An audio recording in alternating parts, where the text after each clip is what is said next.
신앙생활하면서 하나님의 역사를 체험하는 것이 얼마나 중요한지 모릅니다. 여러분들 모두가 그 하나님의 역사심이 있기를 주의 이름으로 축원합니다. 지금으로부터 60년 전에 마를린 먼로라는 그분이 돌아가셨는데요.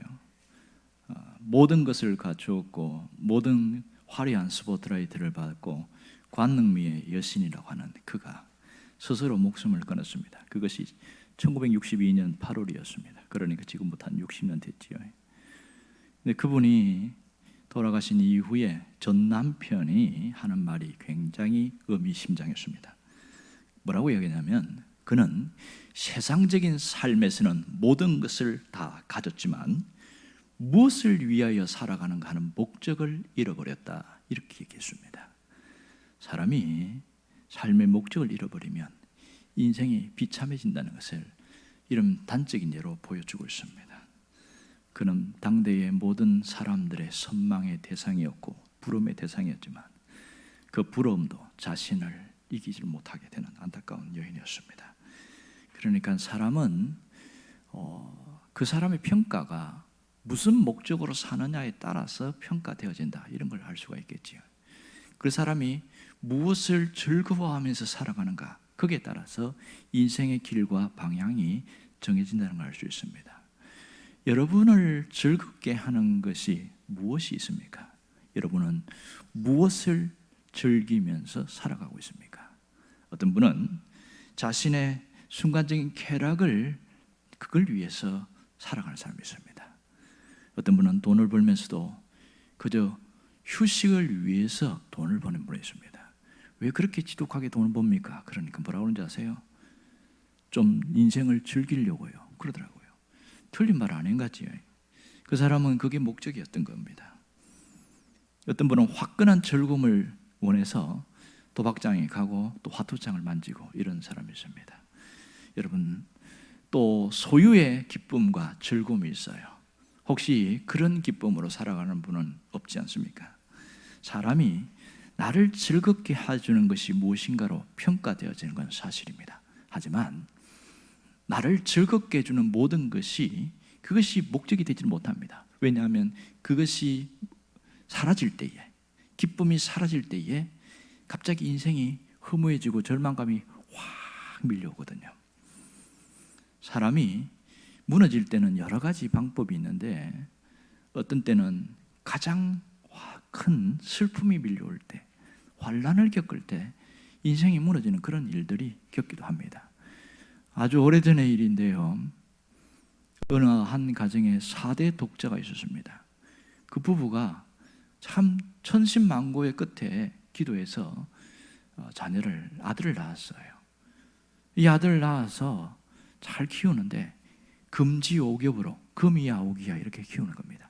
잘못해도 절대 야단치지 않습니다. 그리고 잘하면 칭찬해주고, 어쨌든 잘못은 덮어주고 잘한 것은 칭찬하고, 좋은 것 같이 보이지요. 사실 그렇게 했으니까. 그래서 아무 문제 없습니다. 어떤 문제나 어려움이 생기면 다 부모가 해결해 줬어요. 그러다가 이제 군대에 가게 됐죠.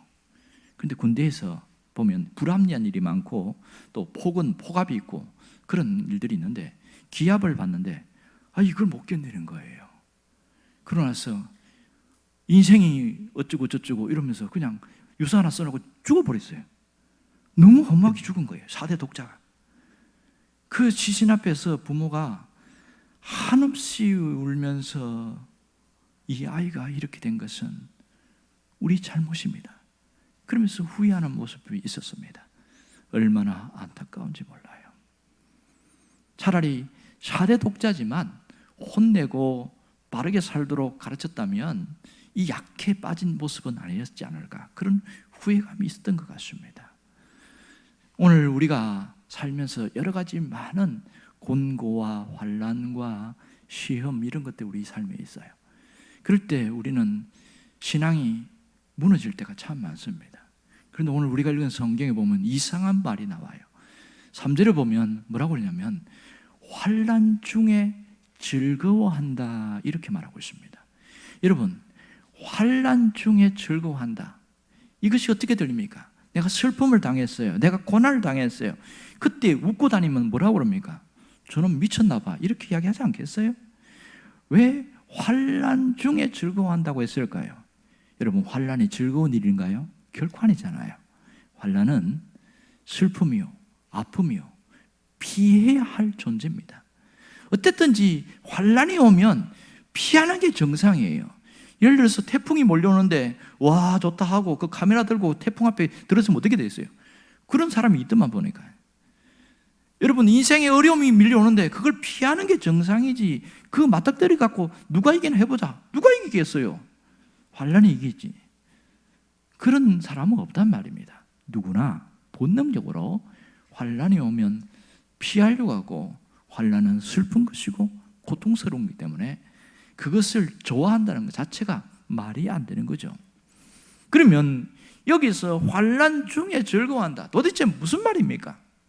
이것은요, 환난 자체를 즐거워한다는 말이 아닙니다. 환난이 닥쳤지만 그 속에서 절망하지 않는다는 뜻입니다. 환난이 내게 임했지만 그 환난 앞에 무릎 꿇지 않는다는 겁니다. 이 환난이라는 들립시스라는 이 단어는 외부에부터 오는 충격, 외부에서 오는 엄청난 아픔, 이것이 들립시스인데, 이 원어적인 뜻을 보면 외부의 압박이나 압력이나 짓누르고 괴롭히는 그런 것을 환난이다, 이렇게 말합니다. 틀림없이 이 환난은 슬픔이와 아픔인데, 이것을 어떻게 즐거워할 수 있느냐, 이것을 어떻게 절망하지 않고 이길 수 있나, 이게 상당히 의문점이 되겠지요. 여러분, 당시 이 편지를 받는 사람은 로마에 있는 그리스도인들이었습니다. 이 로마에 있는 그리스도인들에게 이렇게 환난 중에도 즐거워하며 사는 것이 우리의 삶이다, 이렇게 이야기를 하고 있어요. 그들은 이 환난의 고통이 있었지만 용기를 잃지 않게 됐습니다. 그것이 무엇 때문인지 아세요? 그 다음 보면 이는 그 이유가 환난은 인내를 만들어내기 때문에 그렇다. 환난은 인내를 만들어낸다, 이렇게 이야기합니다. 여러분, 이 인내라는 단어가 헬라가 히포모네라는 단어인데, 그냥 어쩔 수 없어서 그냥 참는 것, 할 수 없이 참는 이런 뜻이 아니에요. 이것은 적극적으로 참고 적극적으로 기다리는 거예요. 왜요? 약속이 있으니까. 앞으로 내가 상급이 있으니까 참고 기다릴 수 있는 거예요. 그래서 그 환난 중에서도 굴복하지 않고 견딜 수 있는 것은 바로 이것 때문이다, 이렇게 얘기를 하고 있습니다. 그래서 4절에 보면 이 환난은 인내를 가져오고, 인내는 뭘 가져옵니까? 연단을 준다고 그랬어요. 연단, 아주 강력하게 더 강하게 만든다는 거예요. 내가 적극적으로 참았는데 그것이 나를 아주 강한 자로 만들더라, 이런 얘기합니다. 이 연단은 무엇을 줍니까? 소망을 준다는 겁니다. 소망의 담대함을 갖게 된다는 거예요. 그래서 환난 앞에 굴복하지 않는 이유가 소망의 담대함이 있기 때문이다, 그 얘기하고 있습니다. 어떻게 신앙인들이 이런 환난에도 굴복하지 않고 견딜 수 있을까? 그 담대함을 갖고 갈 수 있을까? 그 비결이 뭘까요? 그것은 바로 5절에 말하고 있습니다. 다 같이 함께 읽어봅시다. 소망이 우리를 부끄럽게 하지 아니함은 우리에게 주신 성령으로 말미암아 하나님의 사랑이 우리 마음에 부음받음이니. 이 환난을 굴복하지 않고 이기고 견디며 소망 가운데 갈 수 있는 비결은 뭐냐? 그것은 하나님의 사랑 때문이다, 이렇게 말합니다. 하나님의 사랑이 우리 마음에 부어지니까 어떤 것도 이겨낼 수 있게 되더라는 거예요. 내가 견디고 감당할 수 있는 그 힘이 어디서 나오냐? 하나님의 사랑에서 나오더라, 그 고백을 하고 있는 겁니다. 그러므로 모든 것을 견디게 하는 힘은 하나님의 사랑인 것을 알 수가 있겠죠. 그 성도들 한 사람 한 사람에게 하나님의 사랑이 부어지니까 사람이 담대해지는 겁니다. 아주 용감하고 용기가 있게 되어지는 것이지요. 오늘 이 말씀을 통해서 우리에게 주시는 영적인 메시지가 있습니다. 그것은 하나님의 사랑은 환난을 이기는 능력이라는 사실을 보여주고 있습니다. 하나님의 사랑은 살리는 능력이라는 겁니다. 하나님의 사랑은 나를 살리고 가정을 살리고 교회를 살리는 능력이다. 믿습니까? 이 능력을 확신할 수 있기를 바랍니다. 사랑 때문에 살아갈 수 있고 사랑 때문에 견딜 수 있는 거예요. 사랑 때문에 내가 두려워하지 않고 또 넉넉히 이겨낼 수 있는 거예요. 사랑은 불안도, 근심도, 의심도, 두려움도 몰아내는 강력한 능력입니다. 이 사랑이 삶의 에너지가 되더라는 겁니다. 이 사랑에 충만해지니까 아주 담대해지는 겁니다. 원래 성격은 두려움이 많은데 사랑이 충만히 부어지고 나니까 사람이 벌떡 일어나고 담대해지라는 거예요. 얼마나 담대해진지 아세요? 죽음이 눈앞에 있는데도 벌벌벌 떨지 않는 겁니다. 이것이 사랑을 충만히 받은 사람에게 주시는 놀라운 특징입니다. 여러분에게 그 사랑의 부음받음이 있기를 원합니다. 이것이 신앙생활의 놀라운 비밀이라고 할 수 있겠지요. 여러분, 가장 불쌍한 사람이 누군지 아세요? 예수를 믿는데도 메말라가는 사람이 있습니다. 인생이 메말라가는 사람이 있어요. 여러분, 교회에 나오는데 자꾸 메말라가는 사람이 있어요. 예배를 드리는데도 메말라가요. 답답하다는 거예요. 예배당 문을 열고 나와서 나갈 때는 환한 마음으로 충만해져야 되는데 그렇지 못한 거예요. 왜 똑같은 예배를 드리는데 똑같은 장소에서 함께 기도하는데 왜 내 기도는 응답이 안 되는 것 같고 김 집사님이 기도는 응답되는 것 같고 왜 이렇게 느껴질까요? 왜 내가 예배 드릴 때는 그 기쁨을 못 느낄까요? 누구에게 문제가 있습니까? 여러분, 그러면서도 문제를 해결하려고 하지 않고 그냥 덮어두고 살아가요. 이것이 반복되어지다 보면 뭐가 찾아옵니까? 병이 찾아옵니다. 우리가 육체도 그렇잖아요. 조금 뭔가가 아파요. 그런데 겁나는 거예요. 병원 가는 것 자체가. 아주 미미한 것이었는데 초기에 가면 잡으면 아무런 문제가 없는 것을 이것을 1년, 2년, 3년 계속 참고 견딘 거예요. 아픈 걸. 어쩔 수 없이 아파서 이 가슴을 잡고 가서 병원에 가서 엑스레이 찍고 뭐 해봤더니 뭐라고 그러는지 아세요? 왜 이제 오셨어요? 왜 이제 오셨어요? 그럴 때 얼마나 가슴이 철렁하겠어요. 별것 아닌데 시간이 지나다 보니까 중병이 돼버린 겁니다. 신앙도 마찬가지예요. 내 마음이 답답하고 힘들고 원래 그런가 보다 하고 넘어갔어요. 괜찮은 줄 알지만 그렇게 한 달, 두 달, 1년, 2년 지나면 신앙에도 병이 찾아온다는 것을 알아야 합니다. 마음이 메말라져요. 이 몸이 건조해집니다. 그래서 영적으로도 채워지지 않으면 병든다는 것을 알아야 됩니다. 사람이 마음이 병들면요 정상적인 활동이 불가능해요. 병이 깊어지면 옆에서 누군가 돌보지 않으면 이 사람은 살아갈 수 없는 상태가 되어버릴 때가 참 많습니다. 혹시 농사를 지어본 분이나 또 농사 짓는 걸 본 분들은 알 거예요. 여름에 가뭄이 오래 지속될 때 그 벼농사 지을 때 논바닥을 한번 보신 적 있지요? 어떻습니까? 수분이 없으니까 쩍쩍 갈라지는 거예요. 이 갈라진 데서 그래도 비가 안 오고 가물음이 계속되면 타들어갑니다. 그 벼 잎이 노랗게 타들어가요. 이것이 심해지면 그 다음엔 비가 와도 다시 열매를 맺지 못하는 그런 일들을 종종 봅니다. 사람도 그렇고 이 식물도 그래요. 너무 지나쳐버리면 타들어갑니다. 우리 영혼도 마찬가지예요. 영혼이 병들면 타들어갑니다. 여러분, 사람의 마음이 병들면 가장 나타나는 현상이 뭔지 아세요? 재미가 없어요. 사는 재미가 없어요. 그 맛있는 걸 막 자식들이 대접해 주는데 아우 어머니 이거 드세요. 이거 맛있어요. 좋은데 먹어보니까 자기는 맛을 못 느끼는 거예요. 이게 얼마나 불행한 줄 아세요? 사는 게 재미가 없으니까 자기가 재미있는 쪽으로 쏠려가게 되어요. 그래서 그쪽으로 몰입하게 되어지죠. 그러나 그것도 한계가 있습니다. 그래서 마음이 병들기 전에 그 병을 빨리 치유하는 게 대단히 중요합니다. 신앙적으로도 병들면 재미가 없습니다. 무슨 재미가 없어요? 예수 믿는 재미가 없어요. 교회 가는 게 재미가 없는 거예요. 그래서 신앙이 병들면 나타나는 딱 특징이 뭐냐면 교회 가기 싫다. 오늘은 안 갔으면 좋겠다. 이 마음이 확 밀려오는데 이게 자기 마음인 줄 알아요. 병든 마음인 줄을 절대로 인정하지 않습니다. 내가 상황이 이렇고 비도 오고 어쩌고 오늘처럼 비 온단 말이에요. 비만 오면 교회를 안 가는 거예요. 그 사람은 종이 인간이라서 그래. 재미가 없는 거예요. 이게 예배 드려도 재미가 없고 예배당에 앉았긴 앉아서 어깨로 끌려왔고, 근데 자꾸만 시계를 보는 거예요. 자꾸 시계 보는 거. 왜 그래요? 빨리 가고 싶은 거야. 가도 할 것도 따로 없는데도 자꾸 나가고 싶은 거예요. 이게 신앙이 병든 사람이 나타나는 특징입니다. 예배가 짐이 돼요. 그 되도록이면 핑계대서 안 오고 싶은 거예요. 여러분, 한두 번 빠진다고 해서 하나님이 갑자기 재앙을 내리거나 징계하거나 그런 거 봤습니까? 하나님은 그거 갖고 재앙이나 징계 주지 않습니다.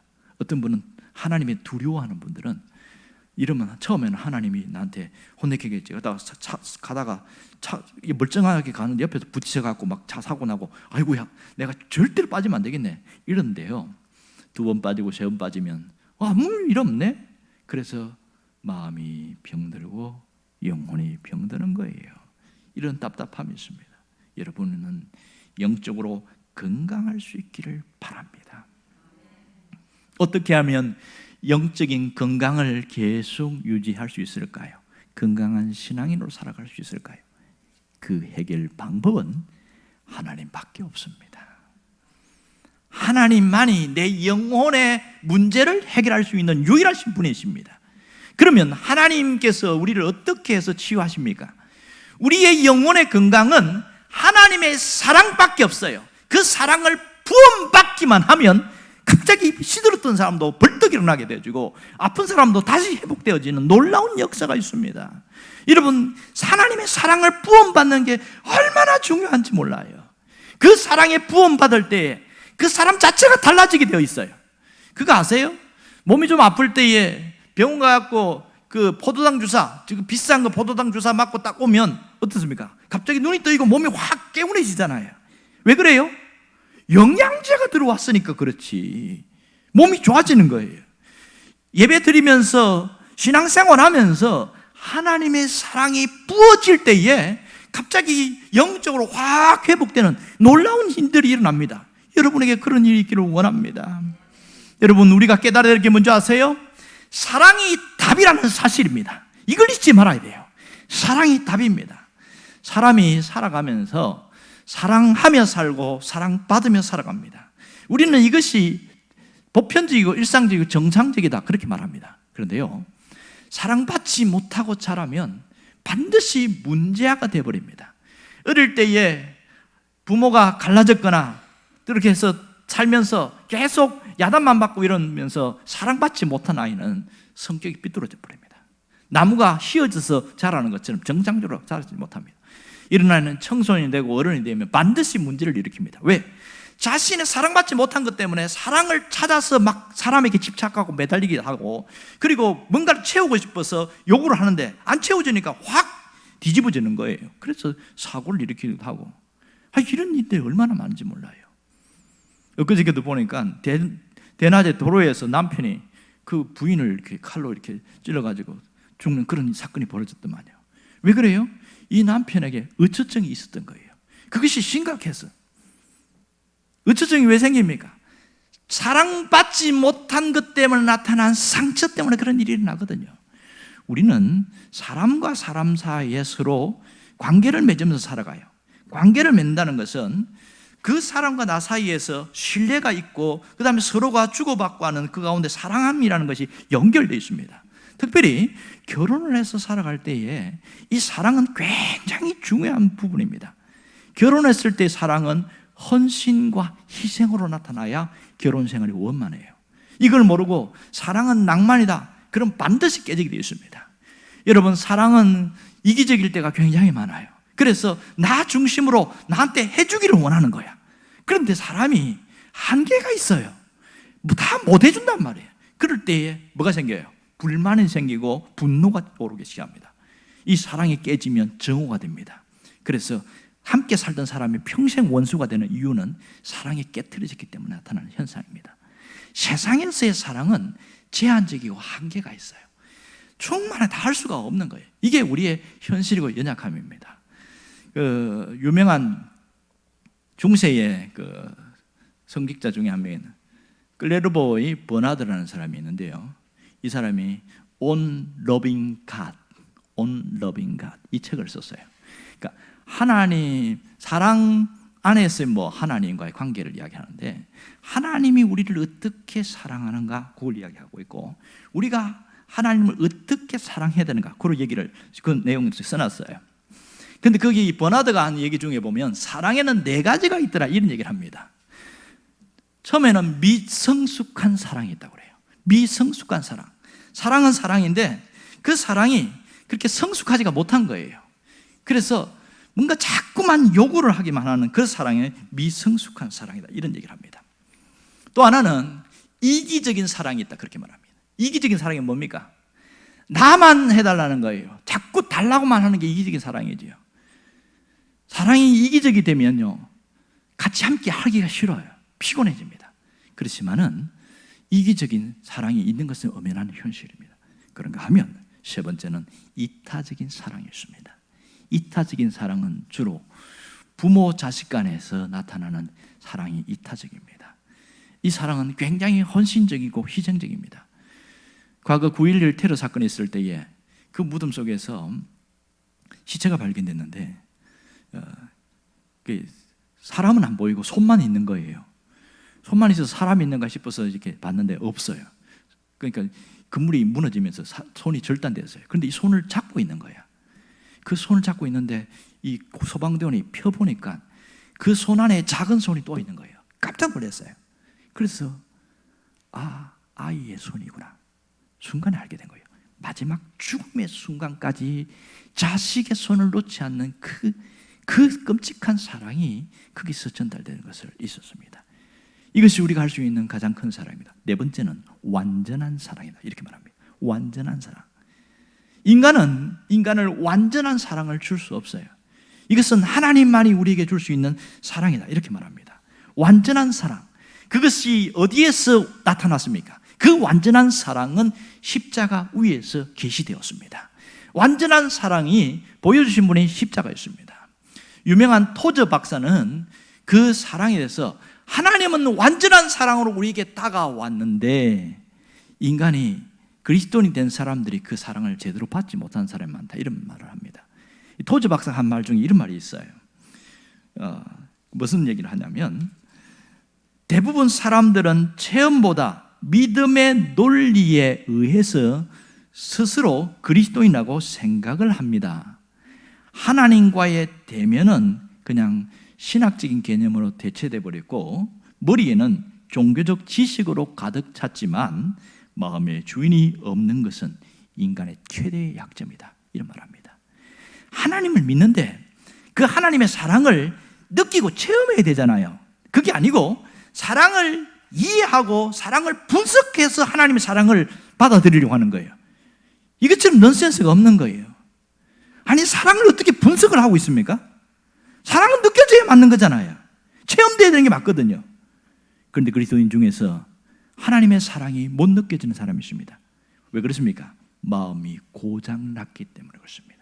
마음에 큰 스크래치가 생겼기 때문에 못 느끼는 거예요. 이 안타까운 일이지요. 여러분 예수를 믿는 사람들, 신앙생활을 하는 사람들은 그 하나님의 사랑을 부음받은 사람들입니다. 믿습니까? 하나님의 사랑으로 새로워지는 사람들이에요. 이게 신앙생활을 하는 사람들입니다. 그러므로 신앙생활을 하면서 사람이 변했다는 것은 그 사람은 보이지 않는 하나님의 사랑에 부음받은 특별한 체험이 있기 때문에 나타나는 놀라운 현상이라는 것을 알 수가 있겠지요. 여러분 이 사랑의 체험이 여러분에게 있기를 원합니다. 놀라운 역사가 있기를 원합니다. 오늘 성경에 보면 우리를 사랑할 때에 그 사랑을 부어줄 때 언제 우리를 사랑했냐? 오늘 6절을 보면 뭐라고 얘기하냐면 우리가 아직 연약할 때에 사랑했다 이렇게 말합니다. 연약할 때. 연약할 때라는 것은 내가 인식하지 못할 때, 원래 헬라어 뜻은 유치할 때 이런 뜻이에요. 사실 어린아이가 4살이 되면 자기가 사랑받음에 대해서 기억 못합니다. 대략 기억하는 것이 아동학자들은 한 5살 이후다 이런 얘기합니다. 큰 충격적인 사건은 어쩌다가 간헐적으로 기억되지만 4살까지는 잘 모른대요. 그런데 4살까지는 부모가 전적으로 쏟아붓고 사랑을 주는데 그 사랑을 전혀 인식하지 못한다는 거예요. 이게 연약할 때라는 겁니다. 우리가 정말 그 사랑인지 뭔지도 모르지만 하나님이 우리에게 쏟아 부어 주셨다. 그것이 연약할 때 우리를 사랑했다고 말합니다. 또한 우리가 죄인 되었을 때 사랑했다 이렇게 말합니다. 8절에 보면 우리가 아직 죄인 되었을 때 하나님이 사랑했다는 거예요. 의인이 아니라 죄인이라는 겁니다. 여전히 죄를 짓고 있었고 죄 가운데 있었고 죄를 먹고 살던 그때에도 하나님이 나를 사랑하셨다 이렇게 이야기합니다. 그리고 10절에는 우리가 하나님과 원수 되었을 때에 사랑하시다 이렇게 이야기합니다. 자 보세요. 내가 알지도 못하는 연약할 때에 죄인 되었을 때에 원수가 되는 하나님과 등지고 있는 그때에도 여전히 하나님이 사랑을 쏟아 부어주셨다. 그런데 이 사랑을 경험하는 사람들은 누가 경험합니까? 예수를 진정으로 믿는 사람들만 경험할 수 있는 거예요. 하나님은 지금도 그 사랑을 우리에게 부어주시고 있습니다. 그 은혜가 있기를 원합니다. 여러분이 체험되기를 원합니다. 그 부어주시는 그 사랑을 내가 느낄 때 그때 비로소 나는 달라지게 되는 거예요. 5절에 보면 그 사랑을 부어주는데 누가 역사하십니까? 성령으로 말미암아 그랬어요. 성령으로 말미암아 내가 그 사랑을 느낄 수 없었는데 성령께서 우리에게 오셔서 하나님이 우리에게 부어주는 사랑을 느끼게 하고 경험하게 하고 체험케 한다는 거예요. 그래서 성령께서 우리에게 충만하게 하시기를 원하고 있습니다. 예배의 자리에 나올 때마다 성령께서는 우리가 그 사랑을 충만히 경험하고 체험되기를 원합니다. 이렇게 사랑에 채워진 사람들은 얼굴이 어때요? 환하지요. 얼굴이 환합니다. 그거 아세요? 아이들이 그 세배 때 보면 할아버지 집에 갔어요. 그래서 할아버지 하고 세배를 한단 말이에요. 그때 갑자기 이 파란 배추 이파리가 나오는 게 아니고 노란 이파리가 나오는 거예요. 깜짝 놀란 거예요, 얘가. 왜? 돈 맛을 알았거든, 얘가. 어릴 때는 그게 1,000원짜리든 10,000원짜리든 잘 구분이 못 하다가 이제 돈 맛을 보니까 갑자기 그걸 받아갖고 나오는 이 아이의 얼굴이 너무 환한 거야. 세상과 나는 광고도 없고 오직 돈만 보이더라. 이렇게 화난 거예요, 이게 그 맛을 아는 사람들은 그걸 안단 말이에요. 신앙생활도 마찬가지예요. 이 하나님에게 성령께서 우리에게 부어주는 그 사랑을 충만히 체험하고 예배당 문 나갈 때는요 얼굴이 환해지는 거예요. 여러분의 그런 은혜가 있기를 원합니다. 하나님이 우리에게 부어주십니다. 아무에게나 다 부어주셔요. 다. 왜? 사모하는 그 사람에게. 이 사랑을 부어받는 게 왜 중요한지 아세요? 신앙생활에 즐거움이 있어요. 다음 주에 예배당에 가는 게 귀찮거나 그렇게 억지로 가지 않습니다. 사모하는 마음이 생기는 거예요. 그리고 헌신하고 싶고 봉사하고 싶고 즐거운 마음으로 헌금하고 그러는 거예요. 이 사랑의 충만함이 얼마나 우리 신앙의 에너지인지 아세요? 사랑은 우리 삶을 이끌어가는 강력한 힘입니다. 사랑은 우리 삶을 변화시키는 능력입니다. 사랑은 우리의 삶을 회복시키는 능력입니다. 사랑이 이기게 만들어요. 사랑이 견디게 만듭니다. 사랑이 우리를 새롭게 만듭니다. 그 하나님의 사랑을 부어받았을 때에 나는 강고도 없고 구속한 주만 바라보게 되어지는 것이지요. 그러니 사랑을 부어받은 사람은 상처난 심령이 해결되고 그 쓴뿌리가 해결되고 새로워지게 되는 겁니다. 사람의 성격은요 안 바뀌어요. 왜? 어릴 때부터 오면서 형성되었기 때문에 바뀌지 않아요. 무엇이 바꾸어 놓습니까? 하나님의 사랑이 그 속에 강력하게 스며들어갈 때 변하게 되어 있습니다. 조금만 일해도 예민하고 성격이 까칠하던 사람이 사랑이 부어지니까요 부드러워지고 너그러워지는 거예요. 작은 일에도 성질내고 화를 내던 사람이 그 사랑이 깊이 스며들어가니까 화가 없어지는 거예요. 줄어들어 버렸어요. 확 줄어들어 버렸어요. 그래서 사람들이 뭐라고 하는지 압니까? 너 뭐 먹었나? 이렇게 물어봅니다. 뭘 먹어요? 사랑 먹었지. 이해됩니까? 사랑을 부음받으면요 보는 눈이 달라져요. 매사 날카롭고 비판적이고 지적하고 그렇게 하던 그 사람이 사랑에 부음받으니까 자기 안에서 뭐가 충만합니까? 그 사랑이 충만해지니까 보는 게 달라지는 거예요. 사람들을 볼 때에 너그럽게 보게 되죠. 관용적으로 보게 되고 이해하면서 보게 되어지고 사랑의 마음으로 보게 되니까 달라질 수밖에 없는 거죠. 여러분에게 그런 놀라운 은혜가 있기를 원합니다. 하나님이 부어주시는 그 폭포수 같은 사랑이 있기를 원합니다. 자, 보세요.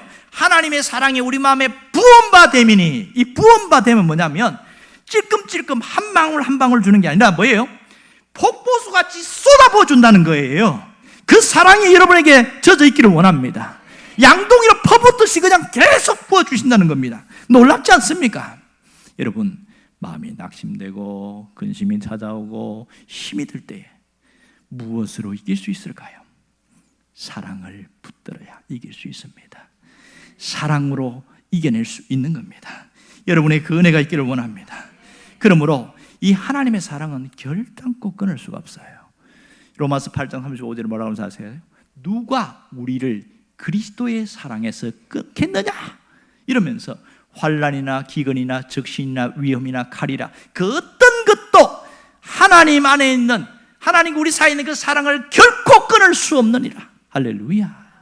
끊을 수 없다고 말씀했습니다. 아무리 시험이 있고 아무리 환난이 있어도 하나님의 사랑은 결단코 끊어지지 않습니다. 여러분이 그 사랑 안에 있는다라면 우리의 삶은 달라질 수밖에 없는 거예요. 자, 문제는 하나님의 사랑이 부어지기 전에는 우리 안에서 튀어나오는 게 뭐였어요? 튀어나오는 게 자기 욕망과 욕심과 염려와 근심과 추함과 이 두려움, 이런 게 튀어나왔어요. 그런데 하나님의 사랑을 부음받고 나니까 나오는 게 달라집니다. 뭐가 나올까요? 사랑이 나오지요. 하나님의 사랑을 부음받았으니까 그 사랑이 흘러나오게 된단 말이에요. 이게 정상이거든요. 여러분에게도 부음받은 그 사랑이 흘러나올 수 있기를 주의 이름으로 축원합니다. 문제는 사랑을 부음받다고 믿었는데 내 입에서, 내 안에서 튀어나오는 게 다른 게 튀어나올 때 당황스러운 거예요. 이렇게 고민이 있어요. 아니, 뭐가 왜 이럴까? 왜 내가 이런 게 튀어나오지? 내가 사랑을 못 받아서 그런가? 여기 갈등이 있어요. 왜 그럴까요? 사랑을 받았는데 마음에 구멍이 나서 그렇습니다. 마음이 틈이 생겨서 그런 거예요. 이것이 우리를 힘들게 합니다. 그 마음의 틈과 마음의 구멍은 어디서 생겼을까요? 이것은 내가 스스로 만들어낸 게 아니에요. 자라오는 과정 속에서 사람들에게 당하면서 그 상처가 틈이 크게 갈라지거나 어떤 사람은 큰 구멍이 나거나 그런 상태로 덮어놓고 그냥 살아온 거예요. 그런데 예수를 믿었는데 너무 좋았어요. 너무 기뻤어요. 그래서 사랑이 부어졌다고 느끼고 감사했어요. 그런데 살아가면서 다시 짜증이 나고 자기 욕망이 올라오고 자기 주관대로 살아가고 옛 모습처럼 드러나고 있는 때 이때 당혹스러운 겁니다. 그것은 내 안에 상처가 치유되지 않아서 나타나는 불쌍한 모습인 거죠. 이 상처가 치유되어야 됩니다. 구멍이 메꾸어져야 됩니다. 그래야 우리가 환한 모습으로 살아갈 수 있는 거예요. 그럼 무엇이 그렇게 메꿀 수 있습니까? 내 상처, 내 아픔, 모든 것을 회복시키고 치유할 수 있는 분은 예수님밖에 없습니다. 예수님밖에 없어요. 예수님을 아는 게 아니라 그 예수님이 내 마음의 상처를 치유하실 때 우리는 자유하게 되는 겁니다. 분노의 감정이 꽉 찬 그곳에 주님이 그곳에 머물게 되어질 때에 분노가 무너지게 되어지는 거예요. 사람 때문에 용서받지 못하는 감정, 배신감이 꽉 차 있는 그 속에 주님이 그 속에 들어가니까 용서할 수 없는 사람을 용서하게 되고 배신감의 상처를 내가 썰어담고 수용하게 되어지는 그런 놀라운 일들이 일어납니다. 예수님과 함께 할 때 나타나는 놀라운 역사입니다. 예수님이 없는 게 아니라 함께 할 때에 이러한 역사가 있습니다. 여러분이 예수를 제대로 믿기를 원한다면 예수님을 품고 살기를 원합니다. 예수님을 통해서 치유되기를 원합니다.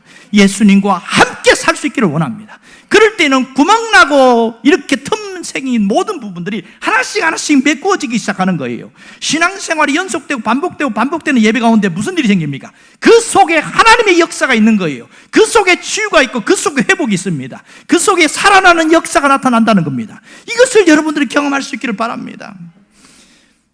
예수님이 내 안에 오면 어떤 일이 생깁니까? 내가 나를 용서하지 못하는데 나를 용서할 수 있기까지 되어지는 거예요. 인생을 망가뜨린 나 자신을 정오하고 저주하는 그 사람이 나를 사랑하는 마음까지 달라지게 되더라고요. 여기까지 가야 진정한 사랑을 경험할 수가 있습니다. 나를 내가 사랑하지 못하는데 내가 다른 가까이 있는 사람들을 어떻게 사랑할 수 있겠어요? 그건 불가능한 일입니다. 위선이죠. 진정한 사랑은 주님의 사랑에 채워줌부터 시작하고 그것에서 나를 사랑하고 나를 용서하고 그럴 때에 다른 사람들을 사랑할 수 있는 거예요. 그런 은혜가 충만하기를 바랍니다. 이 사랑의 채워짐이 내가 인생의 목표가 되어야 돼요. 왜? 사랑은 내 삶을 이끌어가는 평형수와 같기 때문에. 배가 균형을 잡는 건 뭐 때문에 그래요? 그 속에 물이 있잖아요. 평형수가 있으니까 아무리 쏜살같이 바람이 오고 뭐 폭풍이 밀려와도 그걸 뒤집어지지 않고 가잖아요. 우리 인생에도 그렇습니다. 내 인생의 맞바람을 이길 수 있고 견딜 수 있게 하는 것은 평형수, 예수 그리스도의 사랑이 우리 인생을 평형수입니다. 넉넉히 이기게 되느니라. 여러분 로마서 8장 38절에 그렇게 이야기하잖아요. 그러므로 우리가 넉넉히 이기게 되느니라. 여러분 현실의 상황과 어려움 속에서도 넉넉히 이길 수 있는 놀라운 역사 있기를 간절히 바랍니다.